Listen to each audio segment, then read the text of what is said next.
Hey everyone, and welcome to the first episode of the InnoEthics live podcast with Daria and Allegra, where we discuss topics within AI and emerging technology fields, focusing on subjects such as governance in AI, security, privacy and autonomy in the digital world, and the impacts of emerging technologies on society.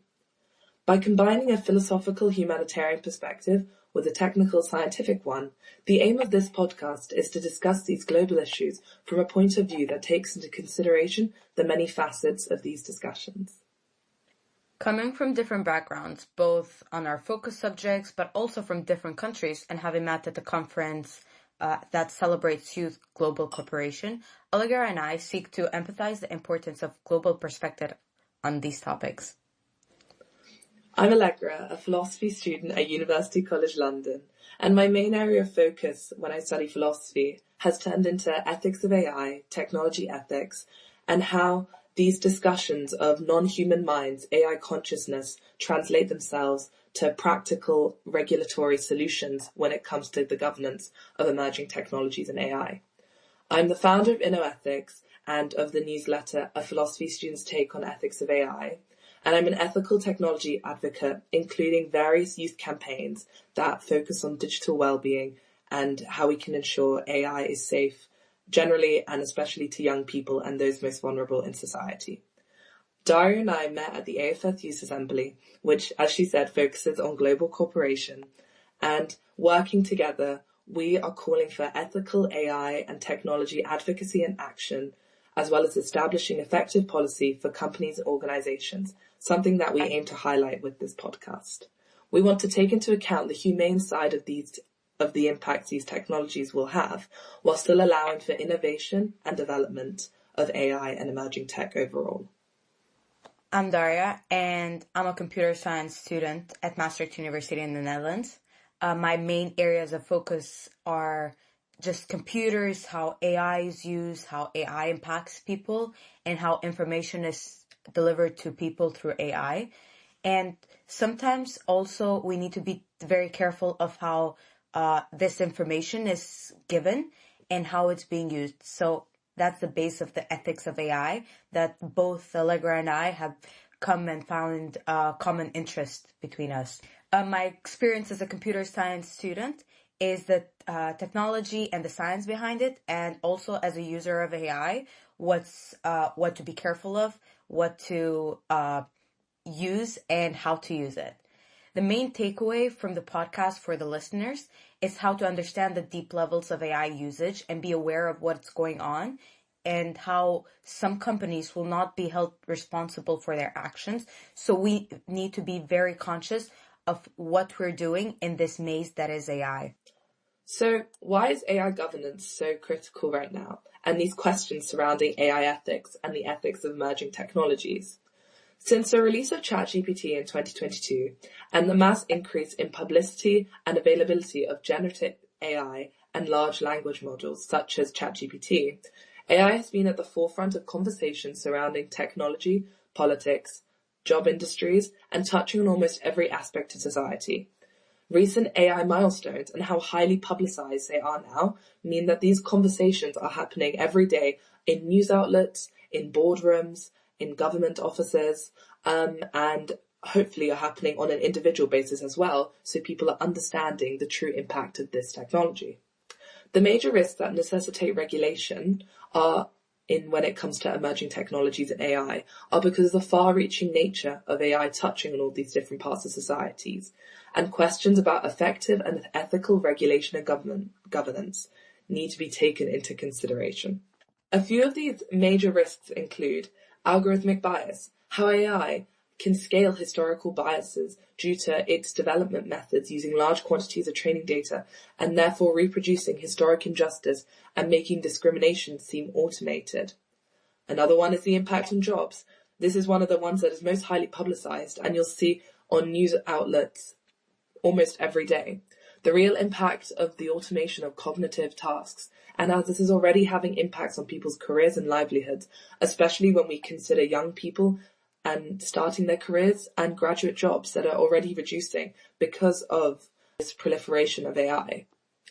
Privacy questions of surveillance, an example of how AI coupled with facial recognition that can enable widespread surveillance, which, yes, has been shown to tackle criminal activity, but can also make civilians feel under constant watch and reduce their capacity of free will.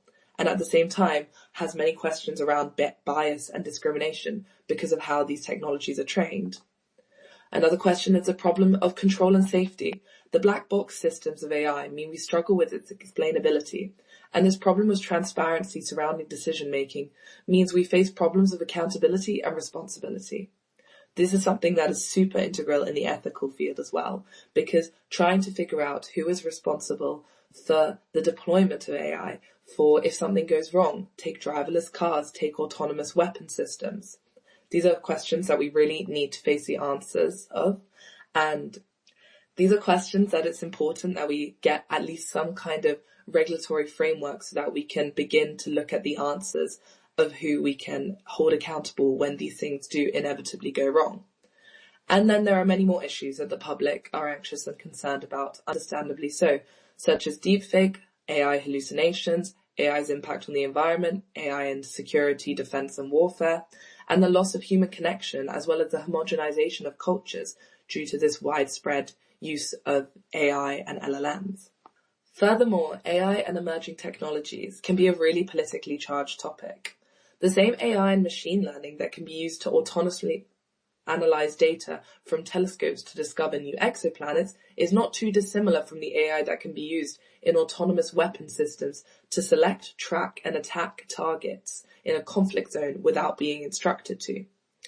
And discussing how AI is political and how it affects every single aspect of society means inevitably it will play a role in governance as well. Whenever a new system or concept is introduced into society, with emerging technologies, in my opinion, being undoubtedly the driving force of change in the 21st century so far, it's important to note how this change affects members of society in different ways, and how it affects power imbalances that we already have ingrained within our society. If this technology enables me to do something that I could not do before, does it have the same or similar impact on everyone else?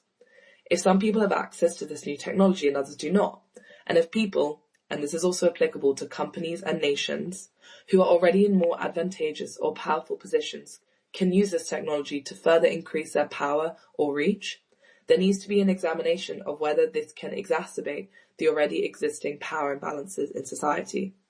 Furthermore, one of the things that as a philosophy student I really want to focus on in this podcast is looking at how technology is not necessarily neutral, and that AI is not actually apolitical or amoral or aethical per se. And actually, there is always going to be an element of non-neutrality when we are producing and developing and designing these technologies.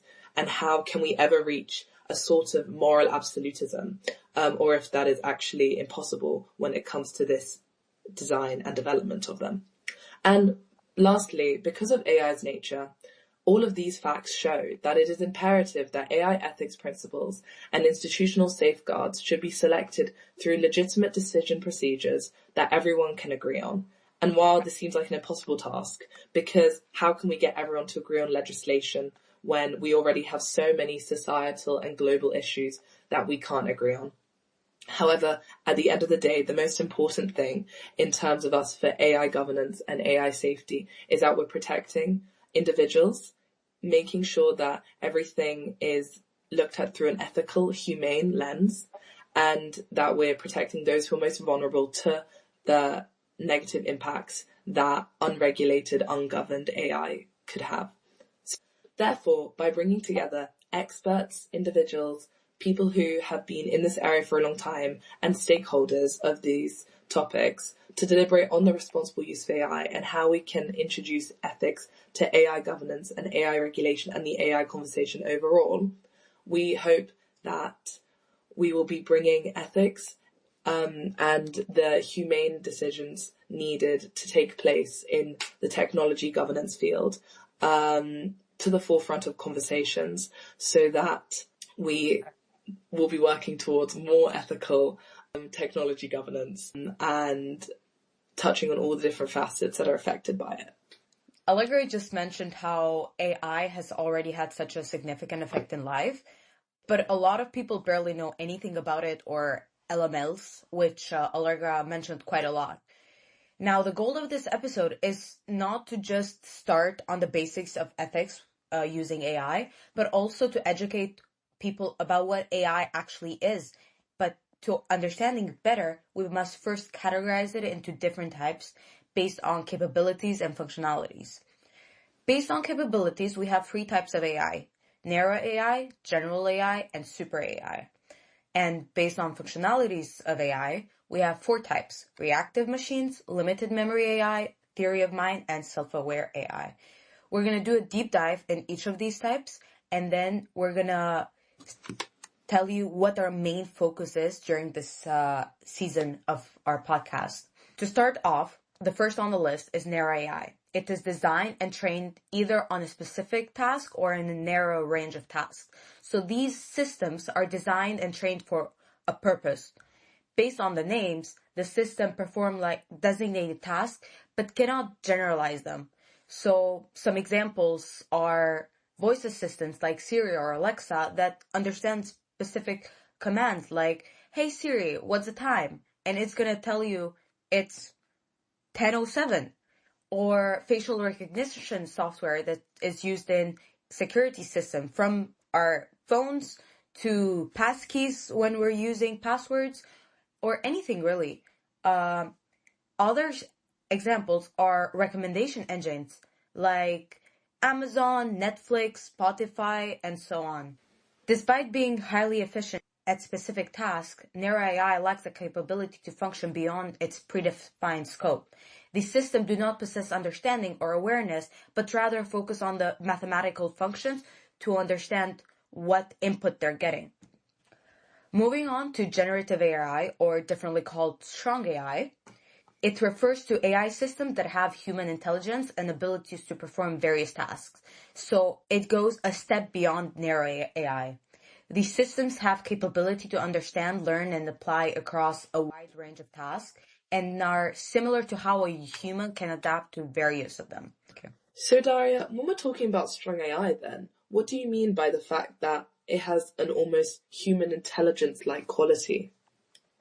Well, it's because it is still a theoretical concept, first of all, and also researchers are aiming to develop AI systems that can perform any intellectual task as a human can.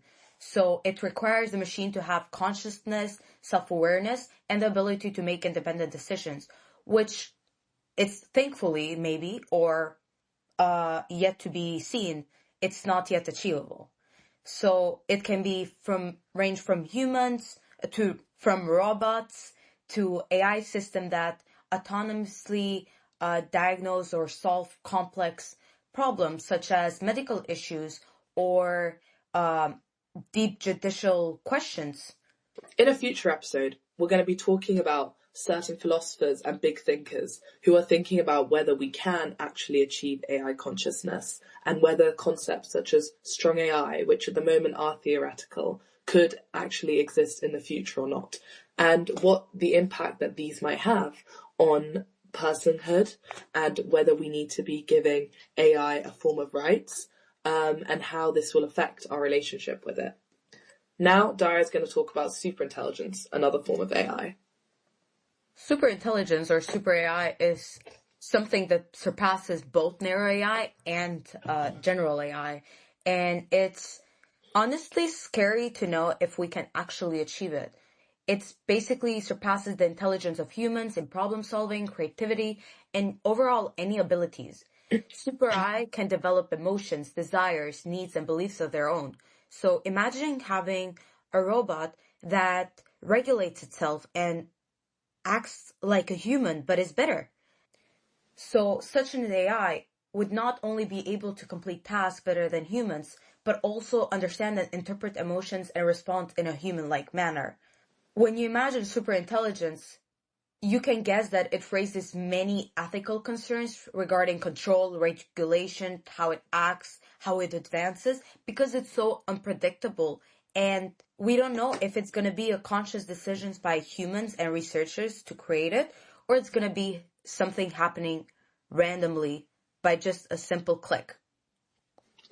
This will also affect how we treat AI and how we use it in our conversations, because at the moment, public opinion on AI, people are split into the view of things like LLMs and ChatGPT, which people are almost attributing human-like, anthropomorphizing consequences to, such as ChatGPT having feelings, AI having emotion, sentiment, when actually our current understanding of AI is that no, this isn't the case.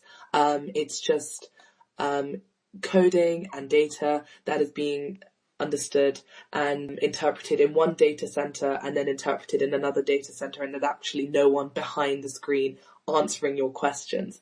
However, if we do enter into having a form of AI that does reach its almost human level like sentience and consciousness and intelligence, then it will completely affect our relationship with it. And hopefully the regulation we have does consider the fact that scientists are working towards it. We have no idea if they're going to be capable of it or not, but at the moment, research and problem solving is working towards it, so we're going to need to wait and see how that progresses.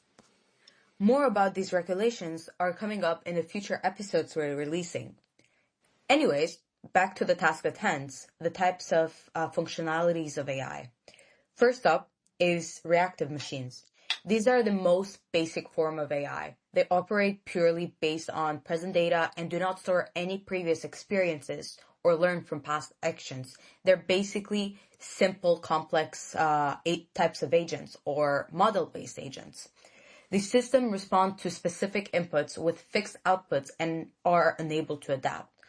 Some examples of reactive machines are IBM's Deep Blue, which is the best chess player in the world, as it defeated the world chess champion Garry Kasparov in 1997.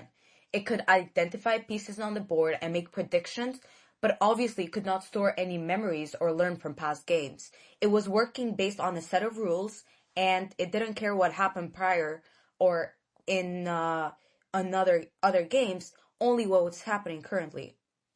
I think this is a really interesting way of looking at how the AI differs to the human brain, at least for reactive machines, because we know that current world chess grandmasters and champions, they learn over and over again from past games, watching the same games over and over, and then understanding the logic and the rules behind each different move and each different play. However, the fact that IBM's Deep Blue couldn't store any memories or learn from past games shows quite how different the thinking was, or thinking, quote unquote. Great point, Allegra. But that's why limited memory in AI became available, and researchers worked toward this, because it can learn from past data and improve future responses. This is a more human-like action, and therefore most of AI applications fall under this category. The systems use historical data or statistical data to make decisions and predictions, but they don't have any long-term memory.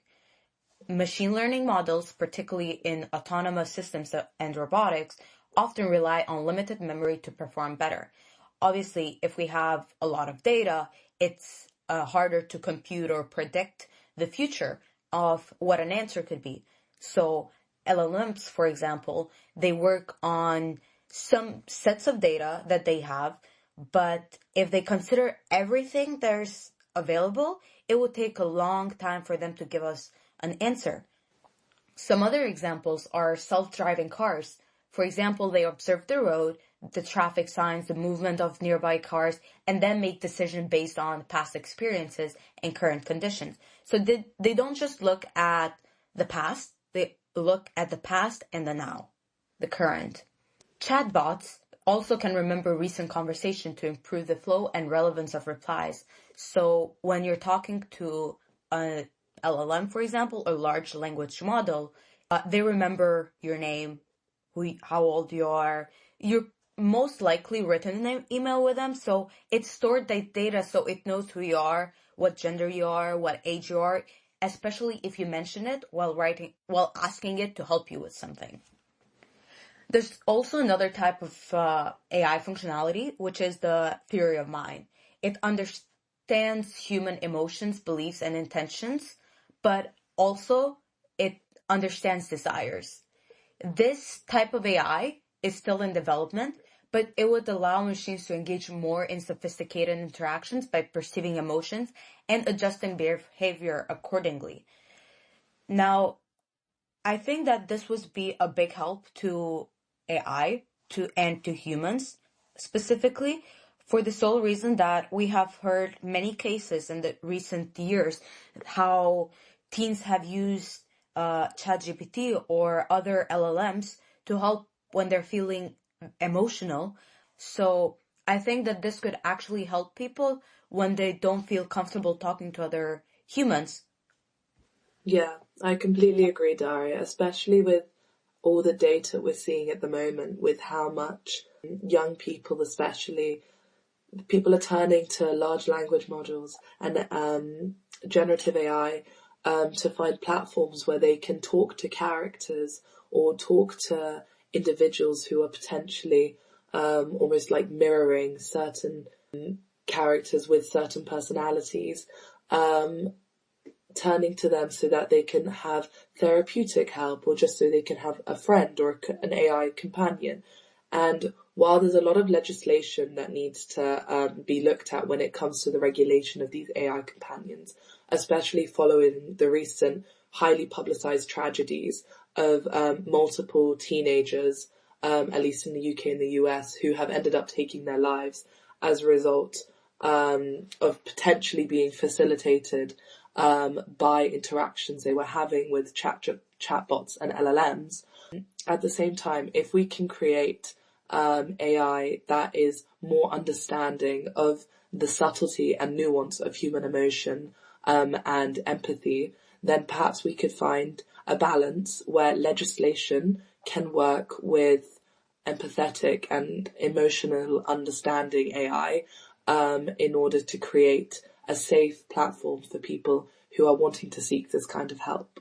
For example, one of the main criticisms that psychiatrists and therapists and counsellors have had when it comes to hearing about people have been turning to therapy or counselling advice from chatbots and from LLMs is that the way that these technologies are designed is in an algorithmic way that ensures that you remain on the technology for as long as possible. So therefore they respond to you in a way that A, you want to be responded to, and B, that you're going to stay on the technology for longer, and that you're going to continue using the platform for longer.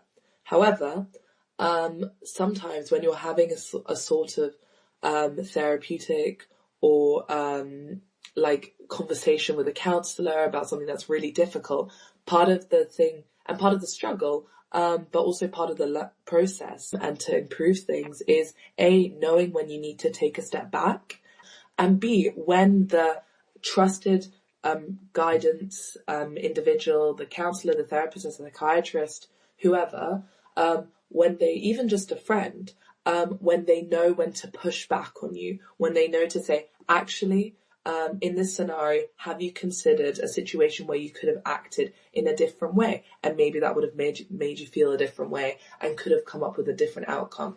However, these chatbots, they don't do that. They don't push back on you. And more concerningly, what recent evidence that's come out with one of the tragic cases from a few months ago is that not only did the chatbot not push back, it then encouraged the continuation of these feelings, and not that this, like the individual went to go seek help from an actual human being and from like a different professional service. So there's actually recently, last week, been, or a couple of weeks ago, I was reading some articles about how ChatGPT, as an example, is being regulated and banned by the creators in a certain way from offering certain levels of advice.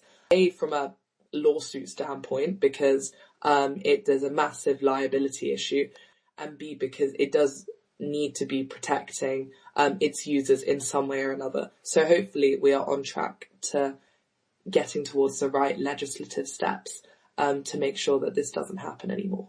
Hopefully that doesn't take a long time to achieve, because we're in dire need of these legislations and extra layer of protection for humans. One of the things that we really want InnoEthics Live to highlight, and as one of the founding principles of the InnoEthics initiative, is that there are so many positive consequences and positive effects that AI and other emerging technologies can have. However, we worry that without the proper regulation and governance in place, that these positive effects will not outweigh the negative impacts of not having the correct regulatory framework and legislations. So therefore, in order to, like we were saying earlier, protect the most vulnerable in society and get the most positive impacts out of these technologies, we want to highlight the need for ethical, human-focused regulation when discussing the potentials of these technologies and how they're implemented in society. The last type of AI functionality is self-awareness AI.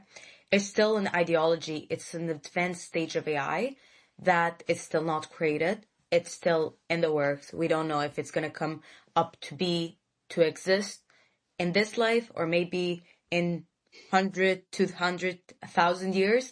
Who knows?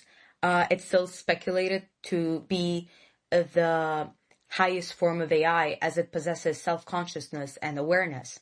So this AI would not only have the ability to understand and react to emotions, but also have its own consciousness, very similar to human awareness. So it's basically like a type of super intelligence. It's very far off. So we're very far from achieving the self-aware AI. But for some people, it's the ultimate goal of AI development that many people are pushing back against, actually, from the field of computer science, and from a viewpoint that it's something that could be the downfall of humanity. There are very polarized views on this type of AI, but I guess we'll have to wait and see how it all ends up to work.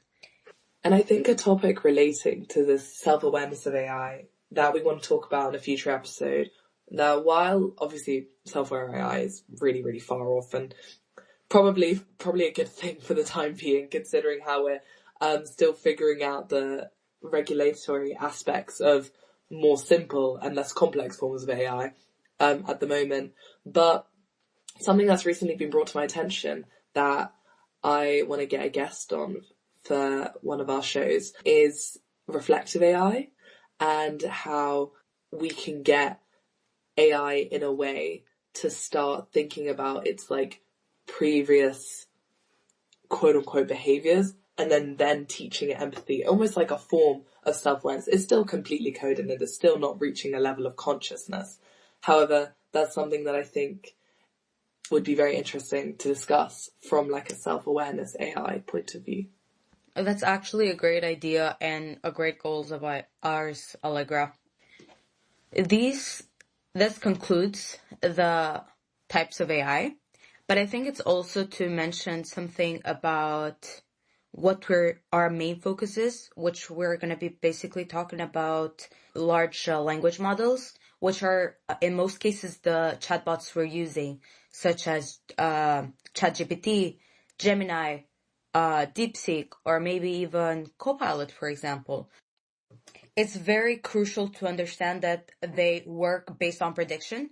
They don't necessarily work on giving you correct information or giving you sound advice. So be very careful when you're using LLMs, because sometimes there can be a malfunction in the system and how they generate their responses, that you've probably often caught it hallucinating, and that's basically the term used when it's giving you bad responses. And yeah, Daria, I think that point on hallucinations and other potential risks when using things like LLMs, such as privacy risks, not being able to fully trust the information that you're using, because sometimes it's not necessarily the AI is for a malicious reason trying to give you some sort of wrong number or wrong figure or wrong information, but simply that it's just providing the information that it would rather say here is a number, and then you realize, oh, actually, that's not a wrong number, rather than it telling you, actually, I don't have the data on that. So therefore, it tries to comprise some sort of solution and some sort of response to the question you've asked, even if it doesn't necessarily have the exact answer. On that note, we're going to wrap up this week's episode of InnoEthics. Your presenters were Allegra Cuomo and Daria Gianvale. And we hope you enjoyed this episode. And in future episodes, we're going to be continuing on all these existential, ethical, technological, and fundamentally super important questions. Find us on LinkedIn, Instagram, and as a part of the Be the Change Media Network. Up next, we're going to be talking about how AI is currently being regulated and governed globally. We look forward to seeing you all next time.